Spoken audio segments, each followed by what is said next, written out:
This video is going to be a quick overview over the scheduling process for elementary summer school programs. All information contained in this video is also outlined in the Waco ISD Summer School Overview, along with links to the video within this document.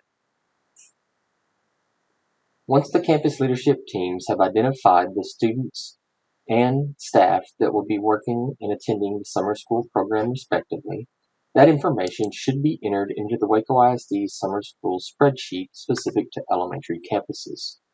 Here we are looking at an example of West Avenue Elementary.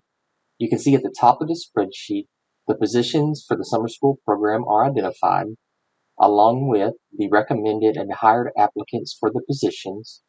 There's also information specific to the teachers identifying the section that the PCN or individual coordinates with, and this will be important as you begin the scheduling process. You also can see the grade level information provided by leadership team, and as you scroll down the spreadsheet, you'll see the list of students who will be scheduled enrolled at the summer school location and who we will be scheduling into their summer school courses. Once all information is complete, you can access the Frontline platform. We'll be completing the scheduling process using the Mass Schedule Change entry point. Once you have the Mass Schedule Change entry point, make sure that you are going to your summer school campus with the SS prefix prior to your campus name. Again, we'll be using West Avenue as our example. We're going to mass schedule change based on grade level. So here, as I go into my spreadsheet, we'll complete our scheduling for a Miss Christy Parker, who it appears will be teaching first and second grade. If we scroll down to the bottom, we can see that Christy Parker is listed next to our first and second grade students. So she will have a combination of those students in her classroom.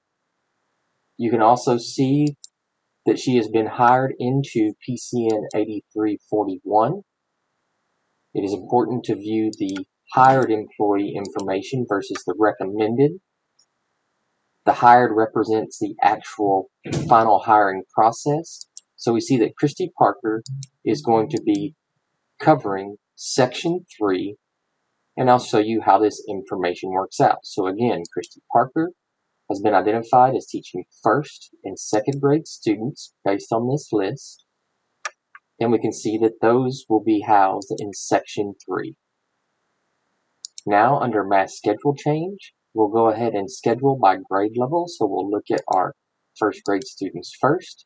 We're using the Add Delete option, first grade, and the effective date for this change will be the first day of summer school, which for West Avenue is 6/6/2022 this year. Select the Continue option, and we're looking for grade 1 and again Section 3. So grade 1, Section 3 is the class that this teacher will be covering. When you select that grouping, it automatically places the appropriate course request in with the appropriate section number. Scroll down to the bottom and click Continue. Here's our list. We see that we have 7, and these are all first grade based on our search criteria. Again, back to the spreadsheet, we can see that this teacher covers all first grade students. So in this case, we can go in and do an add all. If you had multiple teachers covering a single grade level, you would select your individual students that you're adding to this teacher's section and hit add. Again, because we're adding all, I'm going to select add all. The students are now under selected students, and I'm going to choose submit. You can see that the add delete request has been completed, which means I have added those courses to the first grade students for Ms. Parker's classroom. and those students are currently scheduled. Again, going back, I see that Ms. Parker is also covering second grade, and it looks like she has all of the second grade students. They are not split. So now, again, she is still section 3. So back in mass schedule change, I'm now going to go to second grade. Effective date is the first day of summer school instruction. Select continue. I'm going to look for my grade level 2, section 3. I'm going to continue. Here's my list of 10 students.